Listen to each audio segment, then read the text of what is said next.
95% of the world's watches are made here, including the one you're wearing right now. Many big brand watches are produced or sourced for parts from here. This place is Shenzhen City, the world watch capital city. You pay $4,400 for a Metas Tudor Black Bay monochrome. You pay almost $10,000 for a Rolex Submariner. And a Royal Oak Extra Thin, it costs like $36,000. Cheap is not a word that applies. The watch is often blurred. However, when you come to Guangzhou, you cannot see any problem just by looking at the appearance. What you need to be careful about is that the low quality movement inside will be sold at a high price. My suggestion is you can try it first or buy it for a legal way. I'm Sean. See you next time. Asking y'all should receive. Tisa, where are the watch manufacturers? I did some digging and I found the watch manufacturers. There is a new scandal coming out of the luxury watch division. Listen, if you want to keep going to Rolex, if you want to keep going to AP and spending your money, go and do that. However, industry insiders are coming out, and I have their videos. People have even been fired from it for lifting the hood away from the ugly. Where do these high-end watches truly originate from? Like, are those $20,000, 0 cents Rolexes you see on people's wrists genuinely handcrafted? Swiss treasures. Or did they silently roll off a production line in China, wedged in next to 0 others exactly like them? You pay $4,400 for a Metas Tudor Black Bay monochrome. You pay almost $10,000 for a Rolex Submariner. And a Royal Oak Extra Thin, it costs like $36,000. Cheap is not a word that applies. The watch is often blurred. However, when you come to Guangzhou, you cannot see any problem just by looking at the appearance. What you need to be careful about is that the low quality movement inside will be sold at a high price. My suggestion is you can try it first or buy it for a legal way. I'm Sean. See you next time. Because the way Chinese manufacturers are ripping back the veil on the luxury watch business right now, it's insane. What used to be hush-hush murmurs are now full-blown admissions. TikTok is swamped with unboxings and, let's just say, factories in Shenzhen. Yeah, they're done playing it quiet, and the tea they're pouring, it's scorching hot. The Swiss can't sweet-talk their way out of this one. Too much has come to light. It's dirty, it's noisy, and honestly, it's humiliating. Things grew so hot that Rolex had to officially announce a big price cut on some of their finest pieces. Yep, folks are astonished. But before we start going into all the juicy receipts, loopholes, and drama, let's click pause for a second and speak about the true core of this turmoil. Time to take a journey back to the true watch capital of the world. Spoiler warning, it ain't Switzerland. All right, think about it. You undoubtedly grew up hearing that the greatest watches came from Switzerland, right? And in Shenzhen, you must not miss this factory. Asking y'all should receive. Tisa, where are the watch manufacturers? I did some digging and I found the watch manufacturers. There is a new scandal coming out of the luxury watch division. Listen, if you want to keep going to Rolex, if you want to keep going to AP and spending your money, go and do that. However, industry insiders are coming out, and I have their videos. People have even been fired from it for lifting the hood away from the... People have even been fired from it for lifting the hood away from the snowy mountain skilled old dudes, with magnifying glasses delicately crafting each Rolex by hand. Cute image, but it's kind of a fairy tale. Let's talk real talk. Most Swiss watches are actually made in China, and the reason that replicas often look just as good as the original is that they are made in the same factory. They offer a wider range of styles to choose from, maintain strict production standards, and can support customization, starting from just 50 pieces. What? Worry about them as just middlemen? You contact them directly. And no, we're not just talking about phony knockoffs. We're talking top-tier stuff. High-end dials, polished bracelets, sapphire glass, ceramic bezels, everything. These are real-deal components, created in large numbers that Switzerland simply can't compete with. And here's when it gets real hot. Some Shenzhen companies are apparently creating parts for huge hitters like Omega, Tag Heuer, Tissot, and maybe even the genuine Rolex supply chain. These ain't those apparent imitation Raleighs from the swap meet. No, we're not talking about some $30 0 cent flea market fakes here. These watches are constructed using authentic components, reportedly from the exact same companies that produce for the major brands. The only thing lacking, the official Swiss benediction. And here's the crazy bit. Some of these factories are done hiding.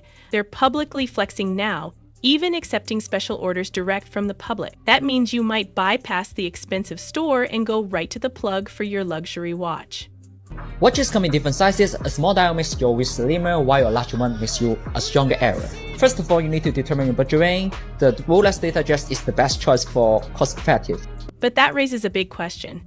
If your luxury watch is mostly put together in China, why does it say Swiss made on it? Well, let me put you on game. This label is one of the slickest loopholes in fashion history.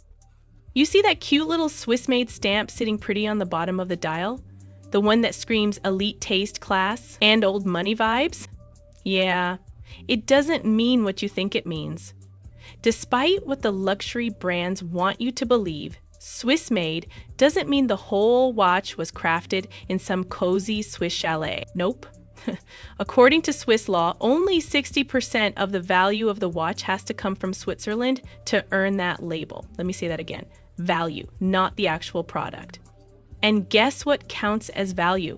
Branding, marketing, research, even just putting the movement in the case once it lands in Geneva, that's it. So imagine this. A factory in Shenzhen builds the Omega case, bracelet, dial, the whole thing, and ships it out nearly complete. Then some guy in Switzerland drops in the movement, buffs it a little, and bam, it's now officially Swiss-made. And you're dropping $6,000, 0 cents, on something mostly built in China, but rebranded with a Swiss stamp and luxury glow-up, all thanks to that magic marketing sauce and a few fancy finishing touches. And don't get it twisted, this isn't some brand new scandal. The luxury world has been playing this game for years. It started as whispers on Reddit, leaked its way onto TikTok, and now it's blowing up with insider exposés like it's a full-on true crime series. One former employee said he used to work at a major Swiss watch brand and got canned just for asking too many questions. I'm going to fire Harold. Why? The watch is a fake. What's fake about it?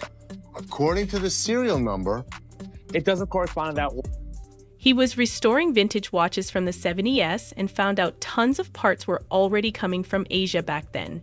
He even dropped photos, bracelets, hands, dials, all straight out of China.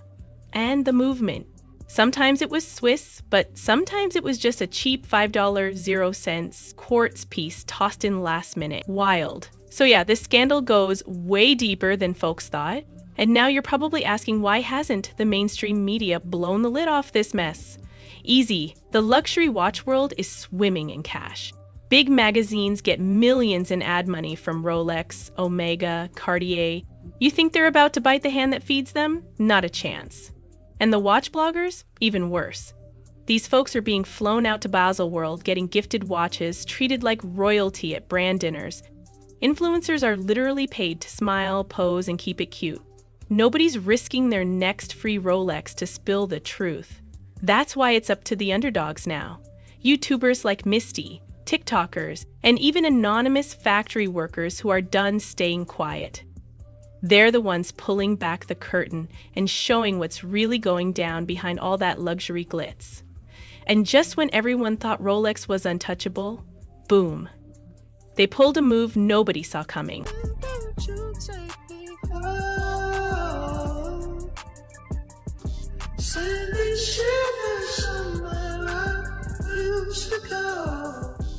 They dropped their prices. Not across the board, of course, but just enough to get people whispering, "Wait, what's going on? Darling, won't you take me home? Send me shivering somewhere I used to go?" Reports from deep in the watch forums and high-end dealers say that certain Rolex models like the Submariner, the GMT Master 2, and some Oyster Perpetuals got price cuts of up to 20% in certain markets. And guess what? These just so happen to be the same models getting a little too popular in the replica world. Rolex to your collection. These are the 5 cheapest Rolex watches that you can buy right now. First one, we got the 36mm Datejust 16220 with the engine turn bezel and is worth around $6,500. The next watch is a 36mm Datejust 16014 with the blue dial and fluted bezel. This one is priced at around $6,200. Rolex didn't blast this out in some flashy campaign, please. Rolex never goes on sale. They played it smooth and subtle, like always. These price drops slid in quietly, handled mostly by authorized dealers in very specific spots. But the watch crowd, they clocked it immediately, especially since this came right after that Chinese expose went viral. The one showing Rolex-style cases and bezels getting boxed and shipped by the thousands straight out of a warehouse in Longgang? And let's be real, brands don't just slash prices for fun, especially not Rolex, a brand that lives off hype, exclusivity, and that hard-to-get flex. Date just 16,014 with a blue dial and fluted bezel. This one is priced at around $6.20. So the fact that they made these hush-hush cuts right when their supply chain drama exploded, yeah, luxury fans are stressed. Because the whole illusion of high fashion depends on mystery, making you crave the thing you can't have. But now, that illusion has been ripped to shreds. People are cutting out the middlemen completely. They're tapping into private Telegram chats, WeChat circles, and secret WhatsApp groups. Full-on factories are selling direct, even doing custom luxury builds. For a tiny fraction of what you'd pay retail. Here's the real kicker. They're not even calling them replicas anymore. Nah, the game's evolved. Now it's factory B-grade homage. Same line release, parallel build, or unbranded OEM, original equipment manufacturer. Translation, we made it, but we legally can't say we made it for Rolex. It's giving DH Gate, but way more polished. And get this, a whistleblower even claimed that some Chinese suppliers get leftover materials from real Rolex production orders. And instead of tossing those extras, they finish the job and sell them under the radar. These aren't cheap fakes or dupes. They're basically the real thing, just missing that final Rolex blessing. Now let's switch gears and talk money. When it comes to luxury watches, especially brands under giants like Swatch Group, Richemont, and LVMH, the profit margins usually sit around 10 to 20%. That's not pennies, but it's not supervillain level either. Now, compare that to the real moneymakers, tech and pharma.